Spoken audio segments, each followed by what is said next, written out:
आज हम एक नया रेशो पढ़ेंगे जिसका नाम है प्रोबेबिलिटी रेशो। प्रोबेबिलिटी रेशो में हमें तीन रेशो फाइंड करना है आज। पहला है gross profit ratio. Gross profit ratio कैसे निकाला जाता है? Gross profit upon net sales into 100।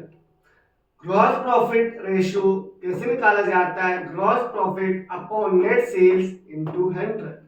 फिर ग्रॉस प्रॉफिट कैसे निकाला जाता है? ग्रॉस प्रॉफिट जो है इसका फॉर्मूला है sales minus cost of goods sold. तो ये जो कॉस्ट ऑफ गुड्स सोल्ड है वो कैसे निकाला जाएगा? Cost of goods sold is equal to opening stock plus purchases minus closing stock. इससे हमारा कॉस्ट ऑफ गुड्स सोल्ड आ जाएगा। दूसरा है हमारा net profit ratio. Net profit ratio कैसे निकाला जाता है?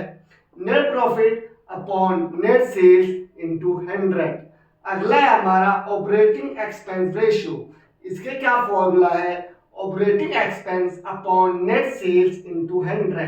तो ये तीन रेशियो जो हैं हमारा प्रोबेबिलिटी रेशियो में सबसे इंपॉर्टेंट रेशियो होते हैं।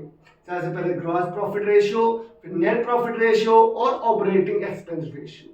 मैंने आप सबको समझाया कैसे कैसे निकाला जाता है। इन सबका फॉर्मूला है बच्चे, जैसे ग्रॉस प्रॉफिट रेशियो का मैंने आपको बताया, gross profit upon net sales into 100। ये ग्रॉस प्रॉफिट कैसे निकाला जाता है? Sales minus cost of sold. तो कॉस्ट ऑफ गुड्स सोल्ड कैसे निकाला जाता है? Opening stock plus purchases minus closing stock. फिर दूसरा जो रेशियो है वो हमारा नेट प्रॉफिट रेशियो। ये कैसे निकाला जाता है? Net profit upon net sales in 100। तीसरा कौन सा इंपॉर्टेंट रेशियो है? Operating expense ratio. ये कैसे निकाला जाता है? Operating expense upon net sales into 100।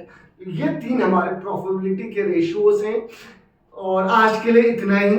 अगला जो रेशियो है नेक्स्ट लेक्चर में पढ़ेंगे। मेरे चैनल को जरूर सब्सक्राइब करें, लाइक करें और शेयर करें। याद रहे commerce learning hub by doctor Mansoor. मेरे चैनल को जरूर सब्सक्राइब, लाइक और शेयर करें।